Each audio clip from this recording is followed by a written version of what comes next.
ನಮಸ್ತೆ ವೀಕ್ಷಕರೇ, ಶಿಲ್ಪಶ್ರೀ ಕ್ರಿಯೇಷನ್ಸ್ಗೆ ಸ್ವಾಗತ. ನಾನು ಶಿಲ್ಪಾ ಸಂತೋಷ್. ಇದೇ ಮೊದಲನೇ ಬಾರಿಗೆ ನಮ್ಮ ಚಾನಲ್ನ ನೋಡ್ತಾ ಇದ್ದರೆ ದಯವಿಟ್ಟು ಸಬ್ಸ್ಕ್ರೈಬ್ ಮಾಡ್ಕೊಳ್ಳಿ ಹಾಗೂ ಪಕ್ಕದಲ್ಲಿ ಕಾಣೋ ಬೆಲ್ಲೈಕನ್ ಕೂಡ ಪ್ರೆಸ್ ಮಾಡ್ಕೊಳ್ಳಿ. ಆಗ ನಾನು ಹೊಸದಾಗಿ ಅಪ್ಲೋಡ್ ಮಾಡುವಂತಹ ವಿಡಿಯೋ ನೋಟಿಫಿಕೇಷನ್ಸು ನಿಮಗೆ ಮೊದಲು ಬಂದು ತಲುಪುತ್ತೆ. ಇವತ್ತು ನಾನೊಂದು ಬ್ರೈಡಲ್ ಸ್ಯಾರಿಗೆ ಗ್ರ್ಯಾಂಡ್ ಆಗಿರುವಂಥ ಡಬಲ್ ಸ್ಟೆಪ್ಪಲ್ಲಿ ಸ್ಲ್ಯಾಂಟಿಂಗ್ ಆರ್ಚ್ನ ಹೇಗೆ ಮಾಡೋದು ಅನ್ನೋದನ್ನು ತೋರಿಸ್ಕೊಡ್ತಾ ಇದ್ದೀನಿ. ಹಾಗೆಯೇ ಸ್ಮಾಲ್ ಬೀಡ್ಸ್ಗಳನ್ನ ಯೂಸ್ ಮಾಡಿಕೊಂಡು ಕುಚ್ಚುಗಳಿಲ್ದಿರೋ ರೀತಿ, ಕುಚ್ಚುಗಳು ಬೇಡ ಅನ್ನೋರಿಗೆ ಯಾವ ರೀತಿ ಮಾಡ್ಬೋದು ಈ ಡಿಸೈನನ್ನು ತೋರಿಸ್ತಾ ಇದ್ದೀನಿ. ಸೊ ಇದಕ್ಕೆ ನಾವು 650 700ವರೆಗೂ ಚಾರ್ಜಸ್ ಮಾಡ್ಕೋಬೋದು. ಇದು ನಿಮ್ಮ ಪ್ಲೇಸಸ್ ಮೇಲೆ ಡಿಪೆಂಡ್ ಆಗಿರುತ್ತೆ, ಹೆಚ್ಚು ಕಡಿಮೆ ನೋಡಿ ಮಾಡ್ಕೊಳ್ಳಿ. ಮೊದಲಿಗೆ ನೋಡಿ, ಇದಕ್ಕೆ ಇದು actually gold and pink colour ಕಾಂಬಿನೇಷನಲ್ಲಿದೆ. ಸ್ಯಾರಿನಲ್ಲಿ ಕಲರ್ ಕಾಂಬಿನೇಷನ್ ಬೇರೆ ಏನೂ ಇಲ್ಲ, ಬ್ರೈಡಲ್ ಸ್ಯಾರಿ ಅಂತ ಹೇಳಿದ್ನಲ್ಲ, ಹಾಗಾಗಿ ಸೊ ಅವರು ಫುಲ್ ಪ್ಲೇನ್ ಗೋಲ್ಡ್ ಆ್ಯಂಡ್ ಏನು ಕಲರ್ ಕಾಂಬಿನೇಷನಲ್ಲಿ ತಗೊಂಡಿಲ್ಲ, ಪಿಂಕಲ್ಲಿ ತಗೊಂಡಿದ್ದಾರೆ. ಸೊ ಇದು ಸ್ಯಾರಿ ಸೆರ್ಗೂ ಕೂಡ ಪಿಂಕಲ್ಲೇ ಇರೋದ್ರಿಂದ ನಾನು ಫಸ್ಟ್ ಸ್ಟೆಪ್ಪು ಗೋಲ್ಡ್ ಕಲರ್ ಥ್ರೆಡಿಂದ ಏನು ಡಿಸೈನ್ನ ಶುರು ಮಾಡ್ತಾ ಇದ್ದೀನಿ. ಫಸ್ಟು ಮೊದಲಿಗೆ ನಾನು 6 ಎಳೆ ದಾರನ ಸುತ್ತಿಡ್ಕೊಂಡಿದ್ದೀನಿ. So gold colour and pink colour combination ನಾವು ಯೂಸ್ ಮಾಡಬೇಕಲ್ಲ, ಹಾಗಾಗಿ ಮತ್ತು ನಾನಿಲ್ಲಿ ನೋಡಿ ಈ ರೀತಿಯಾದಂಥ ಸ್ಮಾಲ್ ರೌಂಡ್ ಬೀಡ್ಸ್ಗಳನ್ನ ಈ ಡಿಸೈನ್ಗೆ ಯೂಸ್ ಮಾಡ್ತಾ ಇದ್ದೀನಿ. ಆ್ಯಂಡ್ ಕ್ರೋಶಾ ನೀಡಲ್ ನಂಬರು 11 ಅಥವಾ 10 ನೀವು ಯಾವುದಾದ್ರೂ ಯೂಸ್ ಮಾಡ್ಬೋದು. ನಾನು ರೆಗ್ಯುಲರಾಗಿ ನೀಡಲ್ ನಂಬರ್ 10 ಯೂಸ್ ಮಾಡ್ತೀನಿ. ಹಾಗೆಯೇ 2 ಕಲರ್ ದಾರ ಸುತ್ತಿಡ್ಕೊಂಡಿರುವಂಥದ್ದು, ಗೋಲ್ಡ್ ಮತ್ತು ಪಿಂಕ್ ಅಂದರೆ ಇದು ಸ್ವಲ್ಪ ಟೊಮೊಟೊ ರೆಡ್ ಟೈಪಲ್ಲಿದೆ. ಸೊ ಹಾಗಾಗಿ ಮೊದಲಿಗೆ ನೋಡಿ ಗೋಲ್ಡ್ ಕಲರ್ ಥ್ರೆಡ್ ನಾನು ಹೇಳಿದ್ನಲ್ಲ, ಸೊ ಆ ದಾರನ ಲೆಫ್ಟ್ ಹ್ಯಾಂಡಿಂದ ಬ್ಯಾಲೆನ್ಸ್ ಮಾಡಿಕೊಂಡು ದಾರದ ತುದಿಗೆ ನಾನೇನು ಗಂಟು ಹಾಕಿಟ್ಕೊಂಡಿಲ್ಲ. ಬಟ್ ಇದರಲ್ಲಿ ನಾವು ಕುಚ್ಚುಗಳು ಬರೋದಿಲ್ಲ, ಹಾಗಾಗಿ ಗ್ಲೂ ಪೇಸ್ಟ್ ಮಾಡಲೇಬೇಕು. ಸೊ ಆದ್ರೂ ಕೂಡ ನೀವು ಗಂಟು ಹಾಕಿಟ್ಕೊಂಡೇ ಮಾಡಬೇಕಂತನೂ ಇಲ್ಲ ಡೈರೆಕ್ಟಾಗಿ ಸೀರೆಗೆ ಗಂಟು ಹಾಕಬೇಕು ಅಂತಲೇ ಯಾವ ರೀತಿ ಆದರೂ ಮಾಡ್ಬೋದು. ಏಕೆಂದರೆ ಹೇಗಿದ್ರೂ ನೀವು ಗ್ಲೂ ಪೇಸ್ಟ್ ಮಾಡಲೇಬೇಕು ಇದಕ್ಕೆ, ಈ ಡಿಸೈನ್ಗೆ ಪರ್ಟಿಕ್ಯುಲರ್ಲಿ. ಸೊ ನಾನಿಲ್ಲಿ ದಾರದ ತುದಿಗೇನು ಗಂಟು ಹಾಕ್ಕೊಂಡಿರಲ್ಲ, ಡೈರೆಕ್ಟಾಗಿ ಸೀರೆಗೇ ಗಂಟು ಹಾಕ್ಕೊಳ್ತಾ ಇದ್ದೀನಿ. ಯಾವಾಗಲೂ ನಾನು ಹೇಗೆ ಮಾಡ್ಕೊಳ್ತೀನಿ ಅದೇ ರೀತಿಯಲ್ಲಿ ದಾರದ ತುದಿಗೆ ಸೀರೆಗೆ 2 ಗಂಟುಗಳನ್ನ ಡೈರೆಕ್ಟಾಗಿಯೇ ಹಾಕ್ಕೊಂಡೆ. ಇವಾಗ ಅದ್ರ ಪಕ್ಕದಲ್ಲಿ ಒಂದು ಲಾಕ್ನ ಮಾಡ್ಕೊಳ್ಳೋಣ.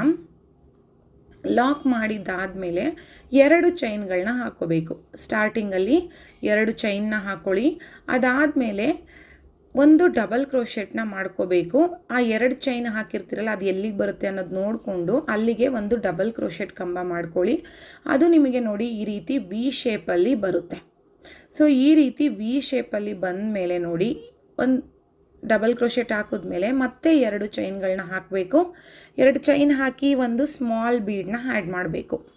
ಸ್ಮಾಲ್ ಬೀಡ್ ಆ್ಯಡ್ ಮಾಡಿಬಿಟ್ಟು ಇವಾಗ ಆ ಡಬಲ್ ಕ್ರೋಶೆಟ್ ಹಾಕಿರ್ತೀರಲ್ಲ ಅದರೊಳಗಡೆಗೆ ಮತ್ತೆ ಡಬಲ್ ಕ್ರೋಶೆಟ್ ಕಂಬಗಳನ್ನ ಮಾಡ್ಕೊಳ್ತಾ ಹೋಗಬೇಕು. ನೀವು ಸ್ಟಾರ್ಟಿಂಗ್ 2 ಚೈನ್ನ ಹಾಕಿರ್ತೀರಲ್ಲ ಅದನ್ನು ಕೂಡ ಒಂದು ಕಂಬ ಅಂತ ಕನ್ಸಿಡರ್ ಮಾಡಬೇಕು. ಡೈರೆಕ್ಟಾಗಿ ನಾವು ಕಂಬ ಹಾಕೋದಕ್ಕಾಗೋದಿಲ್ಲ ಅಲ್ವಾ, ಹಾಗಾಗಿ 2 ಚೈನ್ ಹಾಕ್ಕೊಂಡು ಕಂಬನ ಶುರು ಮಾಡಿದ್ರೆ ಕರೆಕ್ಟಾಗಿ ಬರುತ್ತೆ. ನೀವಿಲ್ಲಿ ನೋಡಿ 5ರಿಂದ 6 ಕಂಬಗಳನ್ನ ಮಾಡ್ಕೋಬೋದು. ಆ ಡಬಲ್ ಕ್ರೋಶೆಟ್ ಏನು ಸ್ಪೇಸ್ ಇರುತ್ತೆ ಅದಕ್ಕೆ 5 ಅಥವಾ 6 ಕಂಬಗಳನ್ನ ಮಾಡ್ಕೋಬೇಕು.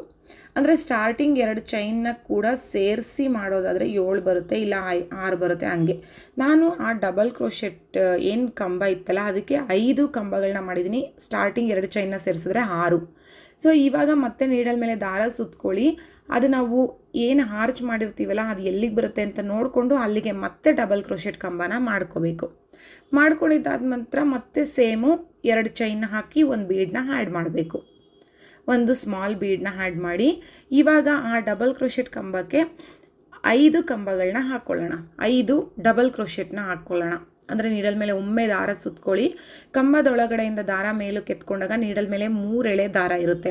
ಮೊದಲಿಗೆ 2ನ 1 ಮಾಡಿ ಆ ನಂತರ 2ನ 1 ಮಾಡಿದ್ರೆ ನಿಮಗೆ ಡಬಲ್ ಕ್ರೋಶೆಟ್ ಏನು ಕಂಬ ಬರುತ್ತೆ. ಸೊ ನಾನಿಲ್ಲಿ ಫಸ್ಟ್ ಆರ್ಚಿಗೆ 5 ಕಂಬ ಮಾಡಿದ್ರಿಂದ ನಾನು ಇಲ್ಲೂ ಕೂಡ 5 ಕಂಬನೇ ಮಾಡ್ಕೊಳ್ಬೇಕು. ನೀವು ಎಲ್ಲ ಆರ್ಚ್ಗಳು ಒಂದೇ ಸಮ ಮಾಡ್ಕೊಂಡು ಹೋಗಬೇಕು. 5 ಕಂಬ ಆದಮೇಲೆ ನೋಡಿ ಮತ್ತೆ ನೀಡಲ್ ಮೇಲೆ ದಾರ ಸುತ್ಕೊಳ್ಳಿ. ಅದು ಎಲ್ಲಿಗೆ ಬರುತ್ತೆ ಅಂತ ನೋಡಿಕೊಂಡು ಅಲ್ಲಿಗೆ ಒಂದು ಡಬಲ್ ಕ್ರೋಶೆಟ್ ಕಂಬ ಮಾಡಿಕೊಂಡು ಸೇಮ್ 2 ಚೈನ್ ಹಾಕ್ಕೋಬೇಕು. ಒಂದು ಸ್ಮಾಲ್ ಬೀಡನ್ನ ಆ್ಯಡ್ ಮಾಡಬೇಕು. ಸೊ ಇದೇ ರೀತಿ ನಾವು ಫಸ್ಟ್ ಸ್ಟೆಪ್ ಪೂರ್ತಿಯಾಗಿ ಮಾಡ್ಕೊಳ್ತಾ ಹೋಗಬೇಕು.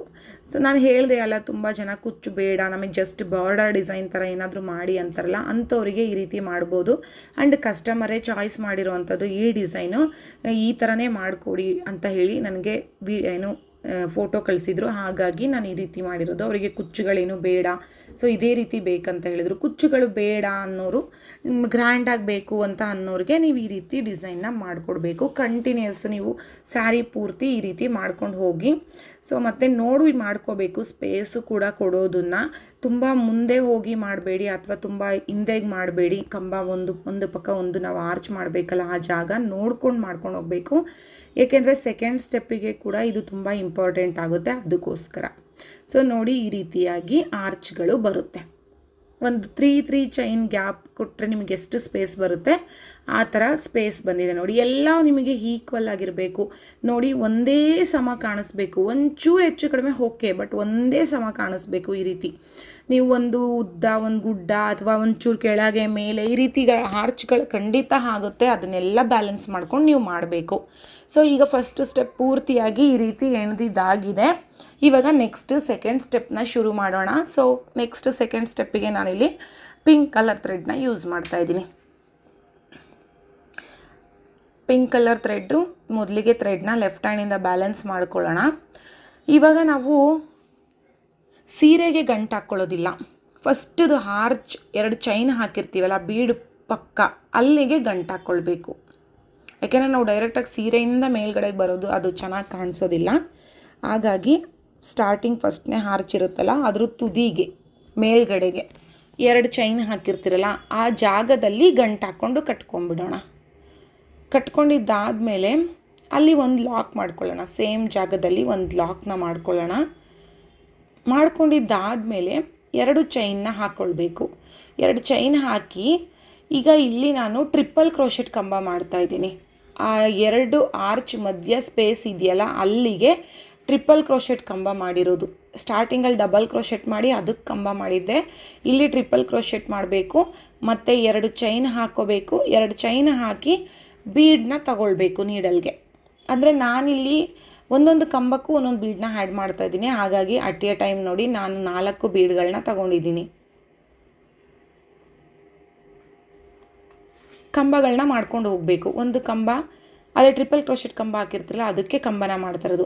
ಒಂದು ಕಂಬ ಹಾಕಬೇಕು, ಒಂದು ಬೀಡನ್ನ ಆ್ಯಡ್ ಮಾಡಬೇಕು, ಮತ್ತು ಒಂದು ಡಬಲ್ ಕ್ರೋಶೆಟ್ ಇಲ್ಲಿ ಮಾಡ್ತಾ ಇರೋದು ಡಬಲ್ ಕ್ರೋಶೆಟ್ ಕಂಬ. ಒಂದು ಡಬಲ್ ಕ್ರೋಶೆಟ್ ಮಾಡಬೇಕು, ಒಂದು ಬೀಡನ್ನ ಹಾಡಬೇಕು, ಮತ್ತು ಒಂದು ಡಬಲ್ ಕ್ರೋಶೆಟ್ನ ಹಾಕ್ಕೋಬೇಕು, ಒಂದು ಬೀಡನ್ನ ಆ್ಯಡ್ ಮಾಡಬೇಕು. ಈ ರೀತಿ ಮಾಡ್ಕೊಳ್ತಾ ಬರಬೇಕು. ಏಕೆಂದರೆ ನಾನಿಲ್ಲಿ ಯಾಕೆ ಡಬಲ್ ಕ್ರೋಶೆಟ್ ಮಾಡಿಲ್ಲ ಅಂದರೆ ನಾವಿಲ್ಲಿ ಬೀಡನ್ನ ಆ್ಯಡ್ ಮಾಡ್ತೀವಲ್ವಾ, ಹಾಗಾಗಿ ಸ್ವಲ್ಪ ಸ್ಪೇಸ್ ತಗೊಳುತ್ತೆ. ಅದಕ್ಕೋಸ್ಕರ ನಾನಿಲ್ಲಿ ಟ್ರಿಪಲ್ ಕ್ರೋಶೆಟ್ ಕಂಬನ ಮಾಡಿರುವಂಥದ್ದು.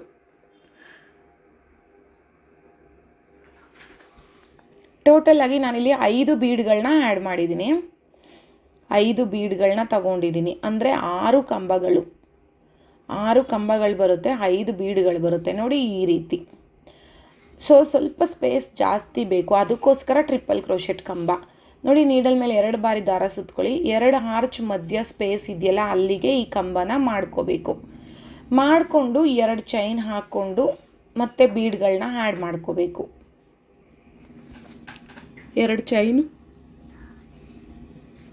ಬೀಡ್ಗಳನ್ನ ತಗೋಬೇಕು.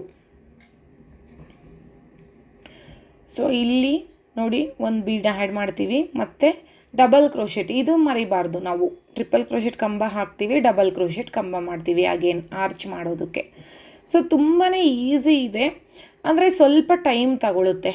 2.5 ಅವರ್ಸ್ ತಗೊಳುತ್ತೆ. ಏಕೆಂದರೆ ಕಂಟಿನ್ಯೂಸ್ ಆಗಿ ನಾವು ಎಣಿಬೇಕಲ್ವಾ, ಹಾಗಾಗಿ ಇದು ಗ್ರ್ಯಾಂಡ್ ಡಿಸೈನ್ ಅಂತಲೇ ಹೇಳ್ಬೋದು. ಎಲ್ಲೂ ನೀವು ಸ್ಪೇಸ್ ಕೊಡೋಂಗಿಲ್ಲ, ಬೀಡ್ಸ್ನ ಇದು ಮಾಡೋಂಗಿಲ್ಲ ಮಧ್ಯದಲ್ಲಿ. ಕಂಟಿನ್ಯೂಸ್ ಆಗಿ ಬಾರ್ಡರ್ ಡಿಸೈನ್ ಥರ ಸ್ಯಾರಿ ಪೂರ್ತಿ ಎಣಿಬೇಕು, ಹಾಗಾಗಿ ಸ್ವಲ್ಪ ಟೈಮ್ ತಗೊಳುತ್ತೆ. ನೋಡೋದಕ್ಕೆ ಏನು ಈಸಿಯಾಗಿ ಏನು ಸುಮ್ಮನೆ ಹಿಂಗೆ ಎಣ್ಕೊಂಡು ಹೋಗೋದು ಥರ ಅನಿಸುತ್ತೆ, ಬಟ್ ಅದರಲ್ಲೂ ಬ್ರೈಡಲ್ ಸ್ಯಾರಿಗಳಂದರೆ ನಿಮಗೆ ಗೊತ್ತು ಸ್ವಲ್ಪ ಉದ್ದ ಜಾಸ್ತಿನೇ ಇರುತ್ತೆ. ಹಾಗಾಗಿ ಟೈಮ್ ಇನ್ನೂ ಜಾಸ್ತಿನೇ ಹಿಡಿಯುತ್ತೆ. ನಾರ್ಮಲ್ ಸ್ಯಾರಿಗಳಿಗಿಂತ ಬ್ರೈಡಲ್ ಸ್ಯಾರಿನಲ್ಲಿ ಸ್ವಲ್ಪ ಉದ್ದ ನಮಗೆ ಲೆಂತ್ ಜಾಸ್ತಿ ಇರುತ್ತೆ.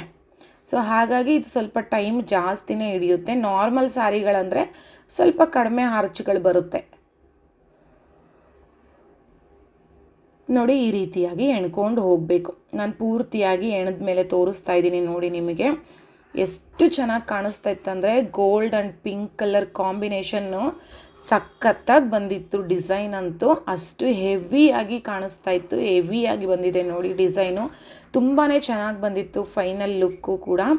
ಸೊ ಈ ರೀತಿ ನೀವು ಆರ್ಚ್ ಏನು ಬಾರ್ಡರ್ ಡಿಸೈನ್ಸ್ನ ಮಾಡ್ಬೋದು. ಪುಟ್ಟದಾಗಿ ಆರ್ಚ್ಗಳು ಬಂದಿದೆ, ತುಂಬ ಚೆನ್ನಾಗಿ ಬಂದಿದೆ. ಸೊ ನಿಮಗೆಲ್ಲ ಇಷ್ಟ ಆಗಿದೆ ಈ ಡಿಸೈನ್ ಅಂದ್ಕೊಳ್ತೀನಿ. ಇಷ್ಟ ಆಗಿದರೆ ದಯವಿಟ್ಟು ಲೈಕ್ ಮಾಡಿ, ಶೇರ್ ಮಾಡಿ ಹಾಗೂ ಕಮೆಂಟ್ಸ್ ಮಾಡಿ. ಇದೇ ಮೊದಲನೇ ಬಾರಿಗೆ ನಮ್ಮ ಚಾನಲ್ನ ನೋಡ್ತಾ ಇದ್ದರೆ ದಯವಿಟ್ಟು ಸಬ್ಸ್ಕ್ರೈಬ್ ಮಾಡ್ಕೊಳ್ಳಿ ಹಾಗೂ ಪಕ್ಕದಲ್ಲಿ ಕಾಣೋ ಬೆಲ್ ಐಕಾನ್ ಕೂಡ ಪ್ರೆಸ್ ಮಾಡ್ಕೊಳ್ಳಿ. ಹಾಗೂ ಈ ವಿಡಿಯೋ ನೋಡಿದ್ದಕ್ಕಾಗಿ ತುಂಬ ಧನ್ಯವಾದಗಳು.